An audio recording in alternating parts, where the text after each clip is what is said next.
시간이 지나도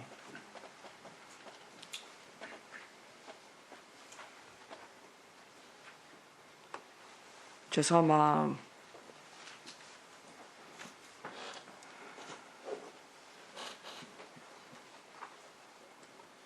잘못했습니다. 예, 강성규 이야기하십시오. 그렇지만 정말 의원님들께서 생각하시는 그런 의원님들의 말씀을 듣고 한 게 아닙니다. 그렇지만 다시는 이런 일이 없도록 주의하고 잘못했습니다. 죄송합니다.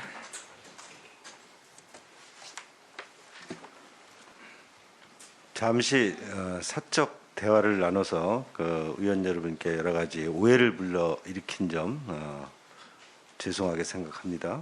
그러나 오해를 하실 그런 상황은 절대 아니었음을 다시 한번 밝혀야 됩니다. 김대기 실장께서 개인적 담화라는 표현을 하셨습니다. 그리고 수석 두 사람이 사과를 하면서도 사적 대화라는 그런 표현을 하셨는데 저는 이 웃기고 있네 이렇게 말씀하신 게 사적 대화라고 생각하지 않습니다.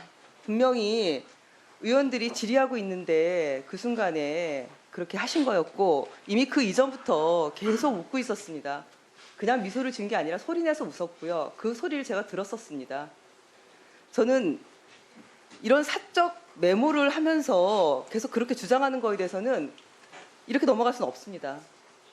오늘 또 국감 끝나고 나면은 더 이상 또 얘기 안 나오고 이렇게 진행되는 건 말이 안 되고요. 이게 총체적인 문제가 있습니다. 이 대통령실에. 대통령께서 이 새끼란 발언했을 때 그때 안보실장은 뭐라고 그랬습니까? 대통령 사적 발언을 왜 문제 삼냐. 오히려 그렇게 저희한테 얘기했습니다. 그뿐만이 아니죠. 나토 순방이라든지 김건희 여사 봉화 참배라든지 이거 다 사적 수행이었지 않았습니까? 제대로 된 뭐 해명이라든지 이 문제에 대한 인식조차도 문제가 많습니다. 저는 이렇게 천금 같은 공인의 활동과 말을 사유화하고 국감장에서도 여과 없이 여실히 드러내는 이 모습을 보면서 굉장히 참담함을 느꼈고요. 특히나 이태원 참사 희생자와 유가족들에 대한 미안한 마음이 굉장히 큰 자리였습니다. 어떻게 공적 업무를 수행한 분들이 국감장 와서 웃을 수가 있습니까? 저는 이건 그냥 넘어갈 수 없는 문제입니다. 당연히 저는 양 수석이 이 자리에 함께 있는 거 정말 말이 안 된다고 생각하고요. 위원장님께서 퇴장 조치해 주셨으면 좋겠습니다. 그리고 관련해서 국회를 무시하고 그리고 또 우리 국감을 방해한 행위에 대해서 분명하게 국회법에 따라서 처리를 해주시길 다시 한번 요청드립니다. 그냥 넘어갈 수는 없습니다. 원만한 국정감사 진행을 위해서 김은혜 홍보수석과 강성규 시민사회수석께서는 좀 퇴장을 해주시면 좋겠습니다. 퇴장해서 옆에 소회의실에서 대기해 주시기 바랍니다.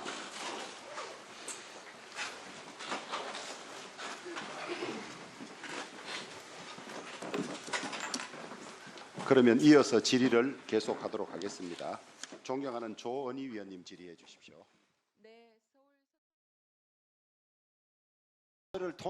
대통령실에 대한 국회 운영위 국정감사.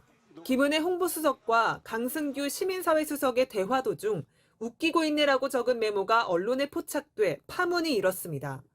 강승규 수석의 노트에 적은 문구를 김은혜 수석이 급히 지우는 장면도 카메라에 담겼습니다. 당사자들은 사적 대화라고 해명했습니다. 단연코 이 부분이 의원님들의 발언이나 국감 진행 사항과 관련해서 진행된 것이 아님을 말씀드리고 혹시 사적 대화 내용을 말씀하실 수 있습니까? 그건 얘기 드릴 수가 없습니다. 사적 대화를 여기서 공개할 이유는 없다고 생각합니다. 하지만 민주당 의원들은 국회는 물론 참사 유족들도 무시하는 행태라며 강하게 반발했습니다. 의원들을 이렇게 우습게 생각하고 또 이태원 참사 유가족들에 대해서 얘기하고 있고 가슴 절절하게 아파 죽겠는데 웃기고 있네라는 얘기가 나올 정도로 재밌는지. 논란 속에 국감은 중단됐고 이후 속개된 회의에서 김대기 대통령 비서실장과 김은혜, 강승규 두 수석이 사과했지만 결국 여야 합의로 두 수석을 퇴장시킨 이후에 국감이 재개됐습니다. 어제 국감에서 김대기 비서실장은 이번 참사와 관련해 사의를 표명한 당국자는 없다며 지금은 사의를 논할 때도 아니라고 선을 그었습니다. 매번 그 사건이 터질 때마다 그 장관 바꿔라, 청장 바꿔라 이것도 저는 좀 후진적으로는 봅니다. 국회 예결특위에 출석한 한덕수 국무총리와 이상민 행안장관 역시 야당의 사퇴 요구에 수사 결과를 보고 판단하겠다, 재발 방지책이 급선무라며 지금은 사퇴할 뜻이 없음을 분명히 했습니다. MBC 뉴스 조희원입니다.